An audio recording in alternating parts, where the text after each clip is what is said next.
Aksi unjuk rasa tolak penundaan pemilu dan kelangkaan solar serta minyak goreng diwarnai aksi saling dorong dengan petugas. Aksi saling dorong sempat terjadi beberapa kali saat pengunjuk rasa berusaha masuk dengan menggedor pagar gedung DPRD Sulawesi Selatan. Tak kunjung ditemui anggota Dewan, mereka akhirnya menutup satu arah Jalan Urip Sumoharjo, Makassar dan memalang mobil bak terbuka dan dijadikan tempat orasi. Akses jalan akhirnya dibuka setelah pengunjuk rasa ditemui anggota Dewan.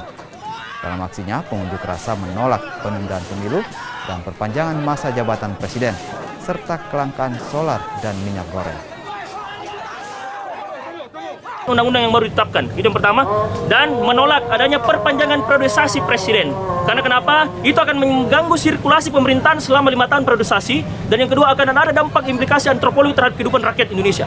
Yang kedua, kami mengultimatum Presiden Joko Widodo untuk segera mengeluarkan pernyataan itu 2 kali 24 jam, itu yang pertama. Nah, terus yang kedua, kita kemudian menyampaikan kepada tuntutan kita melalui DPR adalah berbicara tentang masalah sosial politik lagi, berbicara tentang BPJS yang merupakan permasalahan jaminan sosial yang kemudian dijadikan sebagai syarat untuk bagaimana dilayaninya kita di ruang-ruang pelayanan publik. Itu melanggar konstitusional hak asasi manusia sesuai pasal 28 Undang-Undang Dasar Negara Republik Indonesia tahun 1945. Selanjutnya yang